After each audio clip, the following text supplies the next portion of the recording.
This Week in Richmond is made possible in part by Dignity Memorial, caring for our communities with a network of funeral homes and cemeteries in Virginia and throughout North America. More information about Dignity Memorial's providers is online at dignitymemorial.com. The Virginia Chamber of Commerce, the voice of the Virginia business community, working in legislative, regulatory, and political arenas to promote the free enterprise system. Information at vachamber.com. Virginia hospitals and health systems provide jobs. They support our economy and promote public health. Local hospitals are always open to help people with unexpected health needs. Having a stable healthcare network is vital. Virginia hospitals are our lifeline. I just received a letter from a student who thanked me for instilling the love of math in him. That's why I teach. Brought to you by the Virginia Education Association, because a good education is good for everybody. Additional support is provided by these sponsors.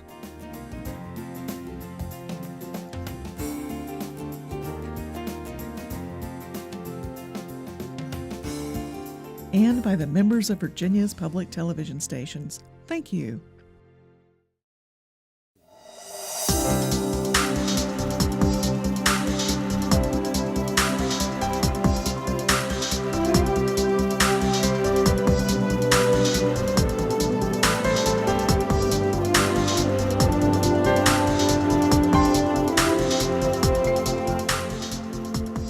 Welcome to This Week in Richmond, and a very special opportunity to welcome three people that I have not had the opportunity to have on the show before, and shame on me, I should have had you on.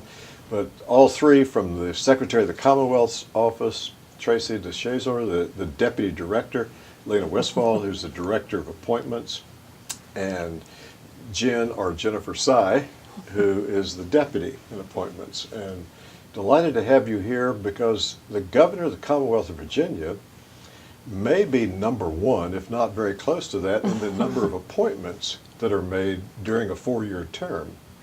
And people need to know about the opportunities for appointments. And over the years, I have observed, I think accurately, that by the time you approach year 4 in any governor's administration, there's almost a need to make sure that more people know, because people sometimes stand in line year 1 and they're knocking on your door and why did you appoint her and not me, and that sort of thing.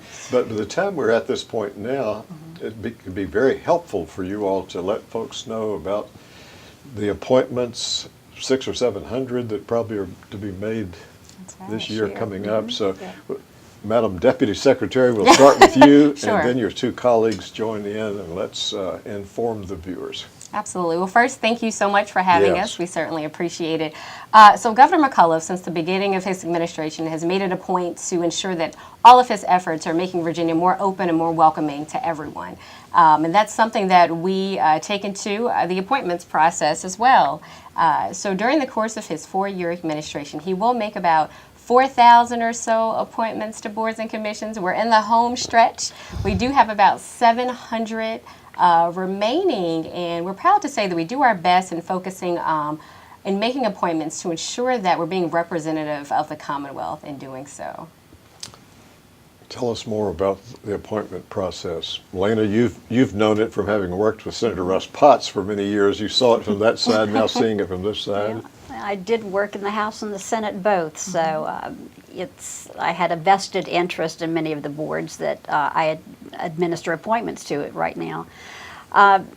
We have 300 boards and commissions, and as you mentioned, we're getting to, I think the high mark is 4,000 appointments during an administration. Yes. And there are 3 types of boards that we have: advisory, supervisory, and policy boards. I specifically do the Health and Human Resources, Public Safety, and Education boards. So having come out of working with the chairman of Education and Health in the Senate many years ago, the health boards are very near and dear to me, particularly the disability boards. We, as Traci mentioned, we're always looking for diversity and try and get a representative cross-section from across the state. We do our best to make sure that that is part of the process, and always working with people to let them know of the time commitment that's involved, making sure that they understand any specific eligibility requirements for serving on each board. Jen? Sure, yes, thank you for having us. As Lana mentioned, there are specific eligibility requirements per the Code of Virginia that are set out for each board or commission. So we do our best with the application review process to ensure that we are looking through resumes, checking to see if those candidates meet the eligibility requirements for the seats that are coming open, and then submitting those names forward for those who are eligible. I want to talk a little bit about the areas of research that one could do ahead of time before applying for a board or commission opening. So there is the Blue Book report, which is available on our website. We recommend that folks take a look at the Blue Book report before they submit an application, to make sure that they do meet the eligibility requirement for the particular seat that they are interested in applying for. Another great way to find out more about a board or a commission before you apply is to just Google search the board. Most of these boards have a great website. You can look to see who's currently serving. You can read meeting minutes, look at meetings coming up, the scheduling. So you can get a really good feel for the board and whether or not it's something that you should be applying for. And then once we receive the applications, which we do on a daily basis, receive applications and nominations, we review those names and submit those forward to the governor for decision. So out of the nearly 700 for this year, probably a significant number, I don't know if it might be almost half, or almost citizen spots that are not someone who's a member of a certain profession or has a certain occupation. Correct. And so probably researching, as you were saying, would be extremely helpful because it really covers so many different issues. That's right. I always tell people that, of our approximately 300 boards and commissions, those boards really do support the work of the agencies, our state agencies that we have. Of course, we have dozens of those. The agencies, of course, support the work of the secretary, which is ultimately supporting the governor's agenda. And so it's really all of us working together. Now, with the citizen seats, it really does vary. We're looking for, people with diverse backgrounds. It doesn't necessarily matter what your background is. We're looking, again, at people that are eligible for those seats, people that are qualified, and really just an overall willingness to serve. Lana did hint at some of the boards do have a pretty strong commitment where you are required to miss a lot of days from work, just depending on what board it is. But again, we're looking for people that are really interested in serving the Commonwealth. So some of the boards would be meeting maybe quarterly.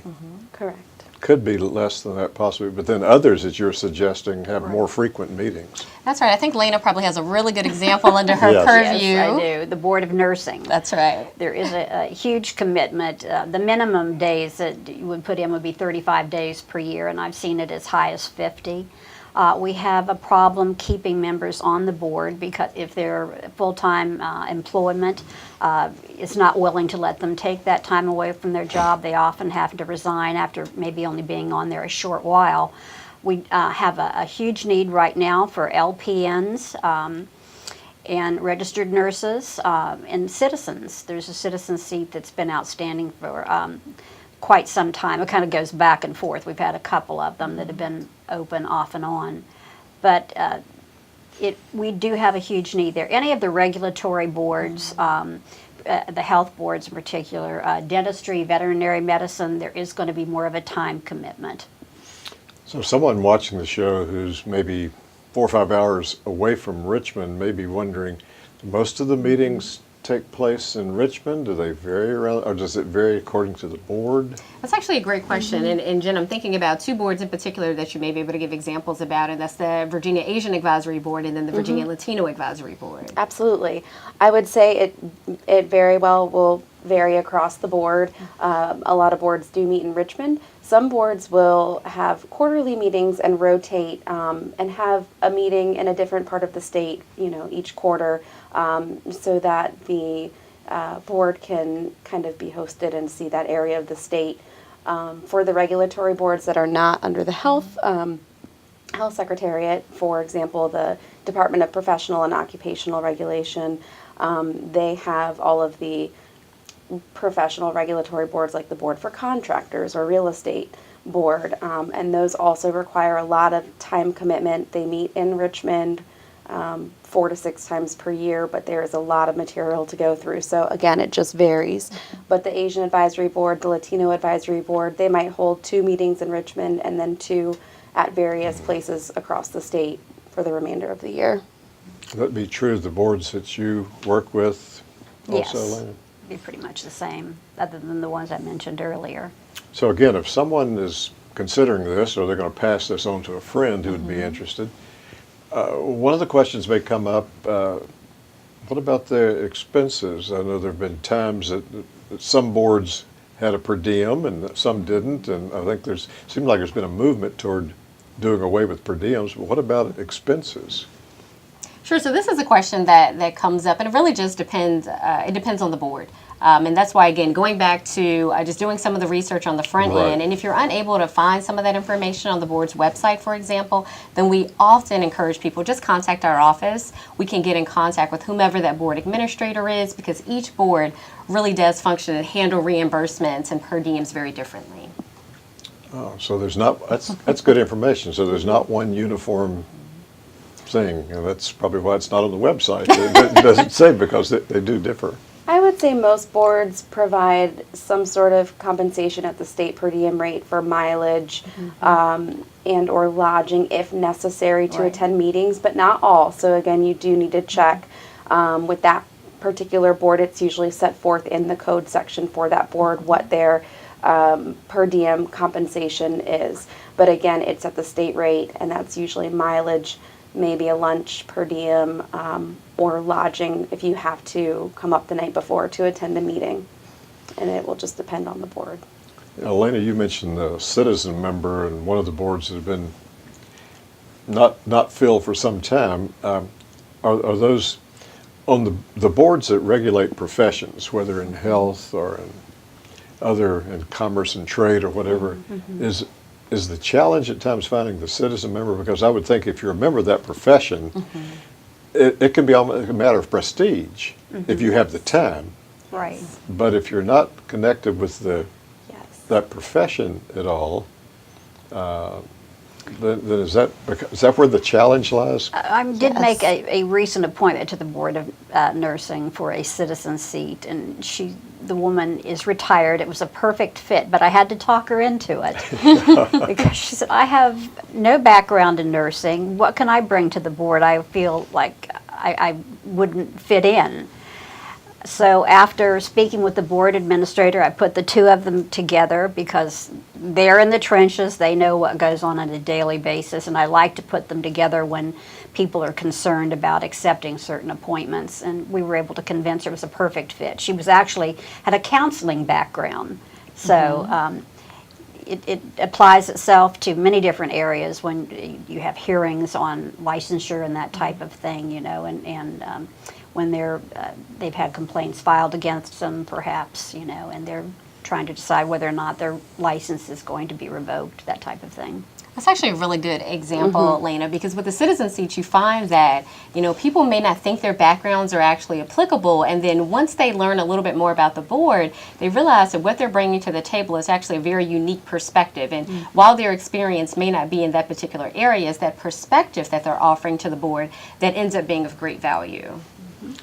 And probably Lana would remember this, and no doubt you all have heard this, being younger in this arena, that there were times when Virginia didn't have citizen members on health profession boards, on some other boards, and some of the professions weren't too interested in having a citizen member on. Exactly. Because what does this person know about our profession or our industry? But it brings a different perspective, and they all, members of that profession or citizen members, you know, take an oath to really to represent the best interests of the Commonwealth and not just the profession. That's right. That's exactly it. And it's exactly what you said is perspective. Oftentimes when we identify citizens to serve in different seats, we find that maybe they've had a family member or someone close to them that's been impacted by that particular industry as well in some way. Or they might just be willing to serve and say, sure, I will be a citizen on the board for hearing aid specialists and opticians because I will gain valuable board experience and knowledge by serving on this board in that capacity. And I think oftentimes they're surprised by how much more enjoyable it is or interesting it is once we've convinced them to think outside of the box in that way. So. Yeah. Well, it's delightful and interesting to hear you all saying this, because sometimes it's not a matter of just going through hundreds of applicants and figuring out which one are you going to recommend to the governor that the governor points, but sometimes it's almost helping to recruit for certain ones. That's right. We do a great deal of recruiting. We do get applications on a daily basis. I think Jennifer alluded to this earlier. So while we're getting a lot of those applications, we may find that, wow, we've gotten, 200 applications or 300 for, 3 seats on this particular board. So I would say the first thing that we do is review those and try to see if an individual may be a good fit somewhere else.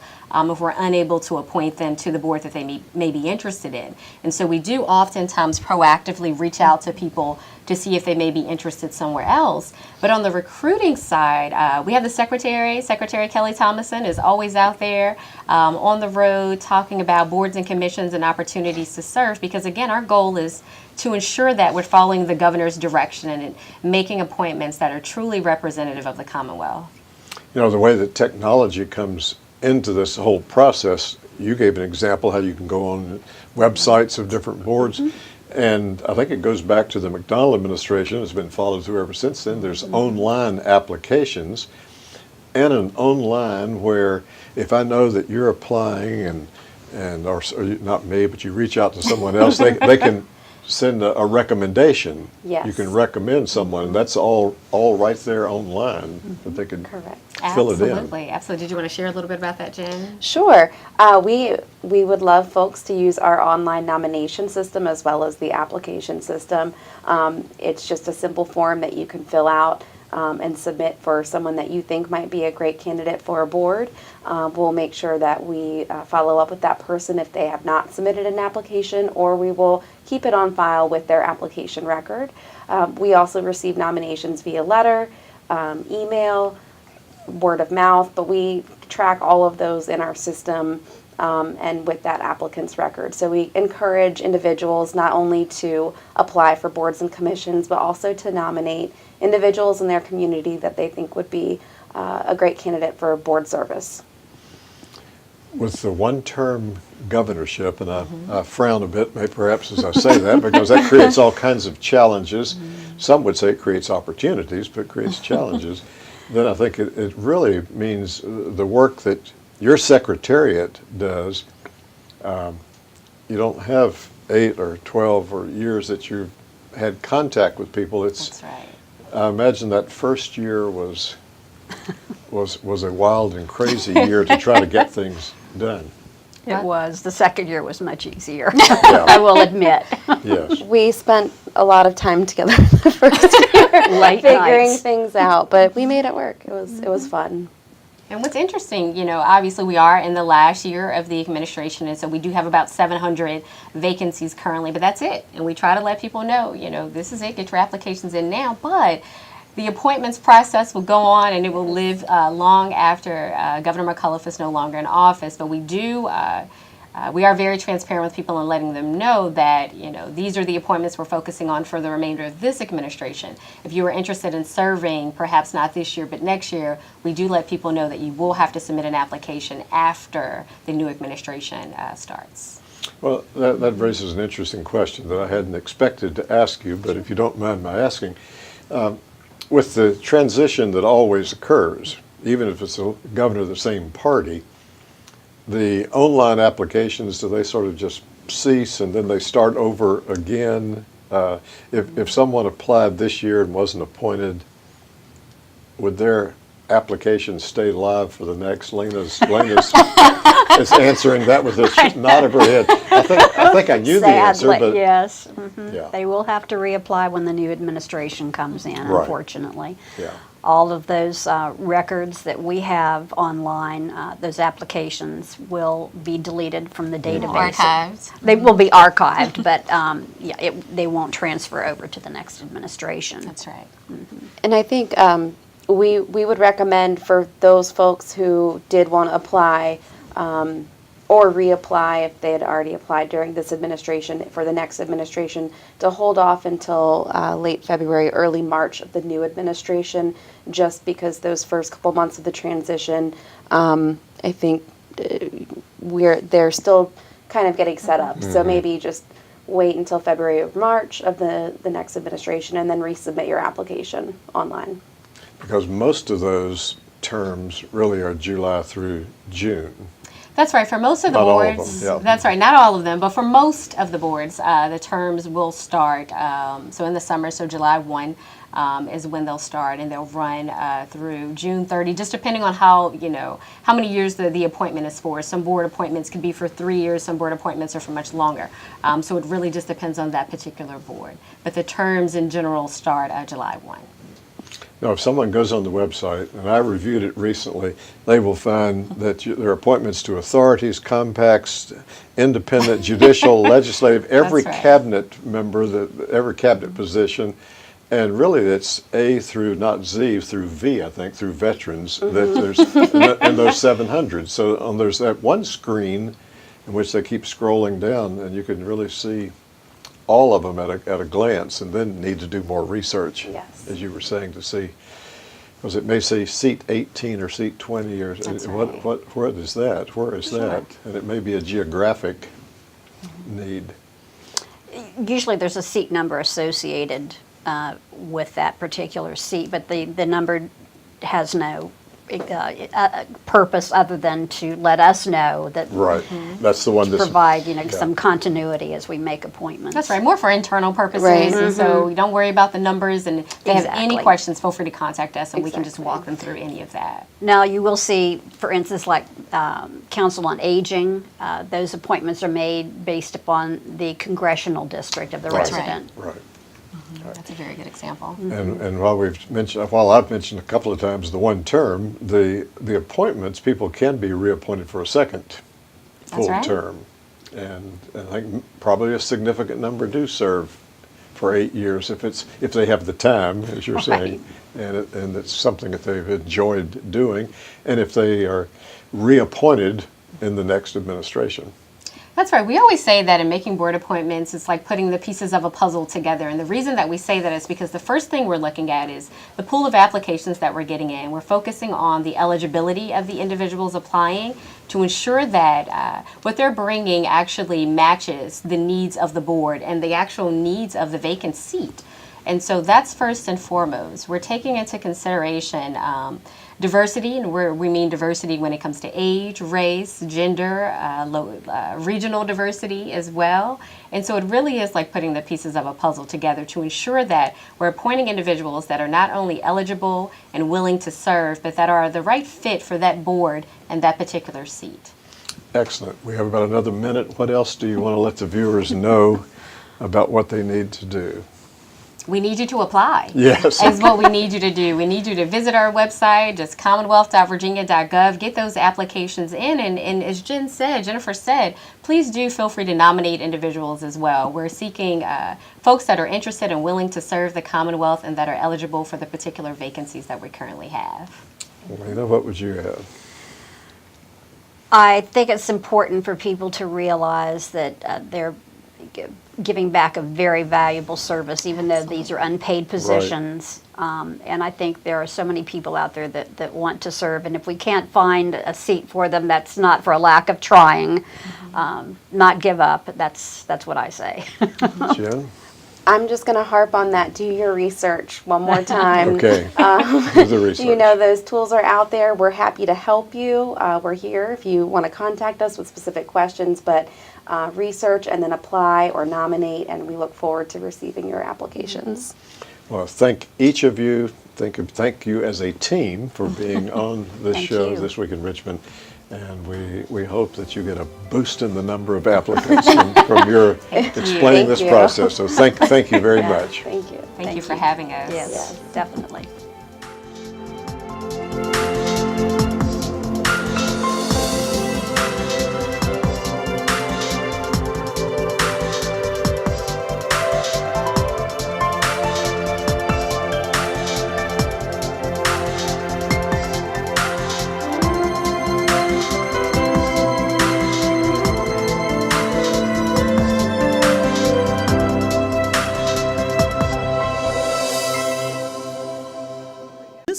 Richmond is made possible in part by Dignity Memorial, caring for our communities with a network of funeral homes and cemeteries in Virginia and throughout North America.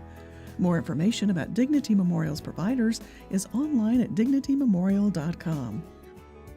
The Virginia Chamber of Commerce, the voice of the Virginia business community. For jobs, the economy, and public health, Virginia Hospitals, our lifeline.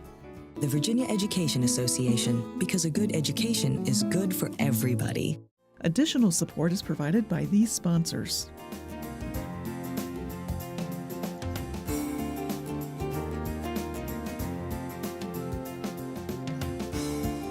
And by the members of Virginia's public television stations. Thank you.